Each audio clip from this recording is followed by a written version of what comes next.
Hey guys, I wanted to give you a quick overview on how to install the Reforger Script Tools extension for Visual Studio Code and some of the features it provides. So I have Visual Studio Code already opened here. We're going to go to the extension tab and search for Reforger Script Tools. Go ahead and install it. Give it a second to go through. Next thing we're going to do is to open up a Reforger add-on project folder. So I have mine inside my workbench, and I'm going to select one of my projects here. So I'm going to select this one, and we can see it load up here. We want to go ahead and click one of these .c script files, and this will activate the extension. In the bottom right, you'll see we get a prompt to enable the workbench integration.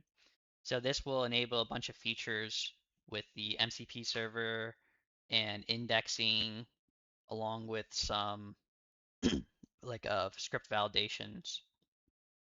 So we'll go ahead and install this. So you notice it now says Workbench is currently unavailable. That's because it's closed right now. So next step here is to open up our Reforger Workbench.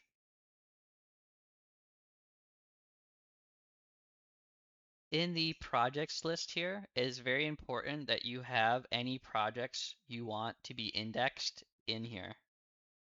So it will only rely on projects in here. It won't be able to find add-ons or projects outside of here. So make sure you always come in here and scan your add-ons if you haven't already. And we're just going to go ahead and open up. This isn't the same add-on I have loaded, so it's just to show you that it will load different indexes for the add-ons. So you can see we have a script error, which actually means that the workbench will not actually install. So this is a good example. So this is because this script here, let's look at our workbench. Our script here in GC Sounds is broken, so we just have to fix that real quick. And then once we fix that, we will go ahead and reload, and that should install our workbench. Perfect, so you can see that now the workbench shows it's connected. That means it's seeing that your workbench is currently open. It isn't required to have the workbench always open to script and see the semantics and like these classes and stuff. It only requires it first time. But if you want the compilation and the validation of these scripts, you do have to have Workbench open because Workbench is what does the actual validation of the scripts completely. Note that when you compile in here by saving, it does not reload the scripts in Workbench. So if you were to go play in game, you wouldn't actually see that take effect until you reload the scripts here. So you can press Control-Shift-R to reload that, and then now you would see those changes take effect. So that's pretty much with the install. Let's take a look at the settings. If we go ahead and press Control, comma, we can see the settings page will open up and you'll search for Reforger. We'll go over a few of these settings, but I'll skip over some. Semantic owner coloring. So this changes the color of the brackets. If you notice in the background, the brackets are changing colors. So we have the default Visual Studio Code brackets, which show you like depth. We have the punctuation, which is just white. It's the punctuation color you set. And then semantic owners, which means that it will pick up the closest type. So classes will have the green class. Auto formatting is another big feature. I'll show you an example here, but that does all kinds of these fancy features of auto formatting when you're typing your code. And then kind of the last setting we want to look at here is the external index mode. I recommend keeping it on loaded. This will load the indexes for whatever dependencies you have in your project and load it in Workbench. So if you were, for example, working on a project and you didn't see your type here, like a class, you got to make sure that it's actually being indexed. It should do it all automatically, but there could be, some kind of issue with that. Just let me know. But there's three options here: all indexes, which will load all the indexes you have in your project list there from the Reforger launch window. Loaded means just your dependencies and whatever's in Workbench, like I said, and then none is just the current workspace. It doesn't add in any of the base games or anything like that. So you can see like RPL component is a base game index. It's not there anymore now. So go back to loaded. Let's take a look at the search. So if I press Control Alt F, it will open up the source search, and you can change this in the hotkeys to be whatever you want. There's also a command you can just run. Let's see, Reforger Script search. Yeah. So this will open up this page here, and this is a really powerful scripting tool. It basically lets us find any relations, any files, etc. So for example, I have my workspace here. You can see the two add-ons here. So we can have our workspace, which is what we're currently in right now. And then we have our two add-ons here. So I'm going to go ahead and select both those. Interestingly enough, it's not actually pulling in the dependencies. So I might have to look at that. That seems like it'd be a small bug, but you can see that we have server admin tools here in our test. So we can go ahead and search for whatever we want here. So we can see a bunch of scripts. And then we have some settings here in the top right. We have the context window. So if I only want to see a few lines, and click that down or click it on auto. We can go ahead and do 2 columns at once. And then a compact mode where it just lists everything. I want to go ahead and find a parent or child of iEntity. So I'll come in here and find iEntity. And I can see this is the class declaration. This looks like it's like a deconstructor or constructor. I'll have to take a look at that, maybe modify that a little bit. But there's this button on the right, this relation button. We can go ahead and click that, and we'll load load the iEntity as the class we're looking at. So now we can take a look at some of the options here.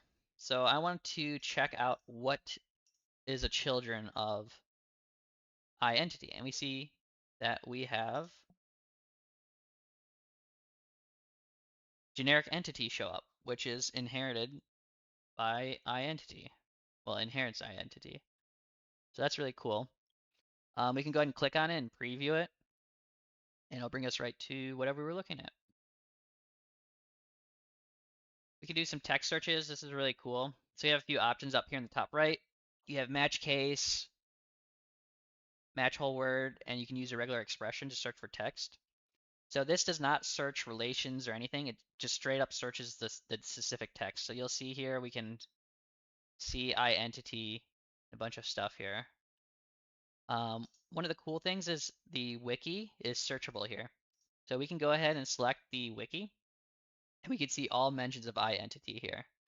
So for example, if we want to look up, let's say, multiplayer scripting, we can see here we have a title match for multiplayer scripting. So we can go ahead and open up the official page, and it'll open up straight to that page, and you can read it here. Or we can just go ahead and click it, and it will open up in the markdown format. No, it doesn't have any pictures loaded, so you won't be able to see the pictures. I could potentially add those in the future if people want those, but really cool. The final search feature is the resources. So we can search for different resources. Let's say like a player controller. Let's go ahead and search. Make sure we select our add-ons. And we can see a bunch of different stuff pop up here. So we can see some animation files, some audio files, some animations. So we can search by different types here. So let's go ahead and look for prefabs. Okay, say I want this player chaser ball, whatever this is. I can go ahead and click on it. And as long as I have my workbench open, it will open up this prefab here in workbench itself. Same thing with scripts and stuff. Those will just show you in the script in Visual Studio Code. But say like we're looking for a world and we don't know what worlds exist. We can just erase everything and see all the worlds that exist. Change our results to 100. Let's go to hamburger view. And we can see everything that's in here for these files. So let's say we want Arland. Go ahead and look at this. So I just clicked it. And you can see in our workbench, it opened up the Arland world. Really nice. Okay, so that pretty much covers our searching. Let's go ahead and go back and show some of the features of the actual scripting. We can hover over different items types, and we can search through and see what they have. So let's say, oh, I want to look at the insert multiplayer observer. I can go ahead and click that, and it'll bring me straight to the script and how everything is here. Some other stuff. So say we can go ahead and we want to start coding. So this is part of the auto formatting if it works. Init. Oh, this might be a game entity. Okay, so this doesn't actually use this. So let's use E on init. So E on init, we can see I just pressed tab to auto complete that, and it completely formatted the override for me. So I did that all in one button press. Go ahead and keep typing here and show you some of the expressions. So we can see that sometimes this will pop up, but if I go ahead and press enter here, it will auto format for me. Return. You can see that it automatically adds a semicolon to the end with that auto format as well. You can see that it's super useful. It auto format brackets for you when it's needed. Couple cool things here. Let's see here if we have a good example. Let's just create a quick class here. We're going to call this our test function. And we are going to create some brackets for it. And we're going to give it a couple parameters. Let's say we want it to have an entity and let's say a name, string name. So here we have our two parameters. And I want to go ahead and call this function. So we can see here our test function. We go ahead and format this, it will prompt us to fill in the parameters. So let's put in, say I don't actually want entity here. I want it to be my owner parameter. So we'll take in owner. And I can tab over to the next, and we're going to keep it name. We don't have that declared right now, but it's just an example. So you can see I auto formatted all that stuff. Really cool. Next thing that was really big is the attribute auto formatter. So having to format attributes and stuff is super annoying, and I always have to look up what it is and how to format them. But it's really, really easy. So we just type in the attribute we want. So RPL, RPC. We can go ahead and tab, and it instantly formats everything for us here, and it shows us the enums.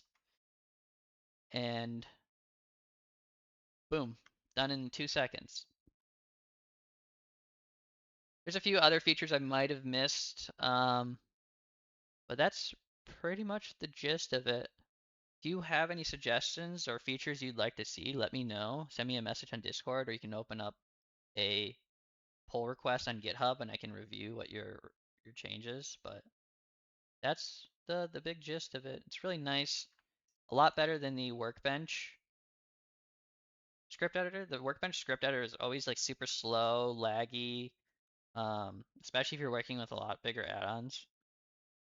One of the things I didn't really touch on is the MCP server.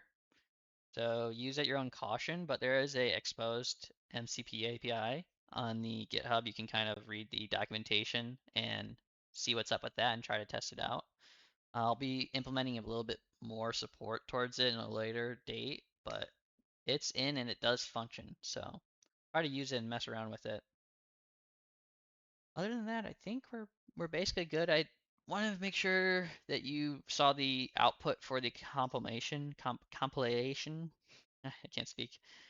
Um, and this tells us if the script is verified or not. So if I type in some gibberish here and try to save, okay, it must not be checking this file, which I'm curious to see. I might have to look into that and see what file it's actually messing with and why it doesn't do that. Oh, it might be because the workbench didn't reload earlier or something. Okay, yeah, that's... No, I'll have to look into that, but it should work. I don't know why it's not working now. Anyways, that's pretty much it.